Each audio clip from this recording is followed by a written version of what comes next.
Bonjour chers clients, voilà pour la toute première fois, je vous présente ici les vidéos, mais aussi en français. Voilà, on est parti, je vous présente aujourd'hui la sélection du printemps. Qu'est-ce que je vous présente? Ah ben voilà, c'est parti, la première bouteille qui est dans la sélection du printemps, c'est le Grillo de Terale. Là, on est en Sicile, un vin vraiment, un vin de plaisir, vraiment sur le fruit. Je ne vais pas dire qu'il est un petit vin. Non, c'est un vin vraiment pour partager avec les copains sur le fruit. Puis, après, je suis ici chez le Villa Medoro, le Trebbiano d'Abruzzo.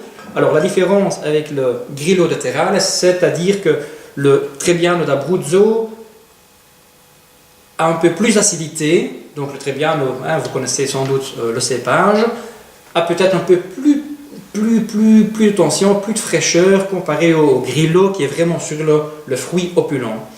Puis la troisième bouteille que je vous présente, c'est le Vernaccia di Panizzi. Et là, vous le connaissez sans doute, là on est vraiment sur un vin qui est un peu plus complexe que les deux autres. Ça c'est vraiment, les deux premiers sont vraiment des vins d'apéritif. Et le troisième déjà, quand même, le Vernaccia, ça c'est un vin pour accompagner vos plats. Puis la quatrième bouteille, là, c'est un vin extraordinaire puisque c'est le Moscato Giallo de Alois Lageder. Qu'est-ce qui est tellement spécial? Le Moscato Giallo, c'est un vin hyper parfumé. Vous avez vraiment là le côté floral, le côté fruité, mais ça reste toujours hyper fruité. Et ça, c'est un vin sans doute qui va accompagner vraiment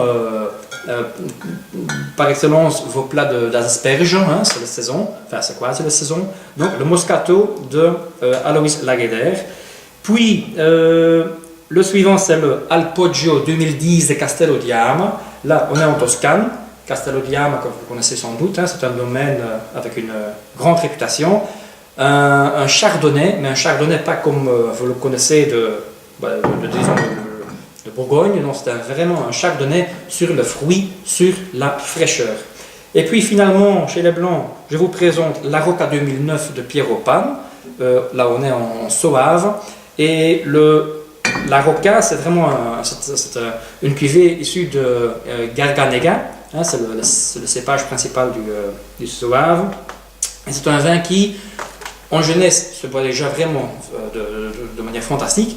Sur l'acidité, la minéralité, c'est sans doute la minéralité qui vous donne un vin fantastique, mais qui aussi, vous pouvez le mettre en cave et l'oublier encore quelques années, mais déjà maintenant, sur la minéralité, il est fantastique. Puis en rouge, je vous présente le premier vin ici, le Terale Nero d'Avola. Vous le voyez, c'est en fait le frère du Grillo en blanc, et c'est aussi un vin de plaisir. C'est vraiment un vin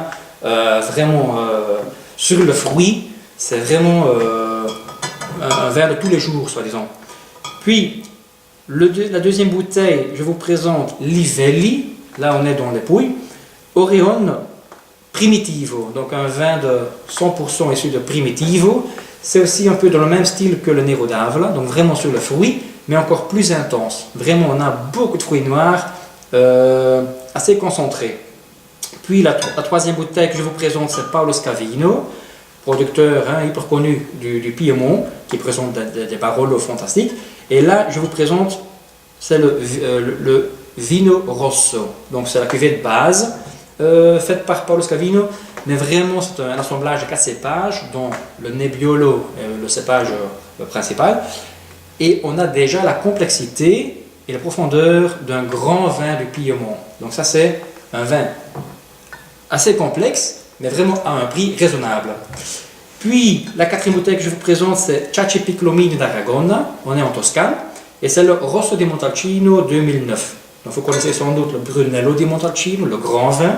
Et Rosso di Montalcino, je ne vais pas dire que c'est le second vin, puisque c'est un peu trop négatif. Non, c'est le petit frère du Brunello di Montalcino. Donc, c'est un vin issu du Sangiovese, le cépage principal de Montalcino. Donc on a vraiment des cerises qui sont vraiment très soutenues par une belle acidité. Donc ça c'est un vin de complexité et qui a beaucoup de fraîcheur. Et puis on reste en Toscane avec Castello di Ama, le la cuvée Il Chiuso 2010. Et ça, c'est vraiment une nouveauté, puisque j'ai jamais présenté ce vin, puisque c'est complètement nouveau. C'est un assemblage de Pinot Noir, enfin Pinot Nero, moitié Pinot Nero, moitié Sangiovese.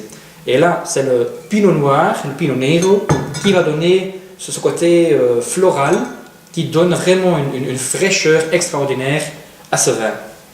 Et finalement, on remonte, on est là chez San Leonardo, hein, Trentino, Villa Gresti. C'est un vin rouge issu de Merlot, enfin, c'est 90% Merlot, et on a ajouté, je crois que c'est 10% de Carmenère. Et voilà, ça c'est le plus complexe, ça c'est vraiment un grand vin pour accompagner vos grands dîners à venir. Merlot Carmenère, donc un peu épicé, on a un peu de barrique, on a encore le fruit croquant, donc ça c'est vraiment un grand vin, quoi. Voilà, voici la sélection.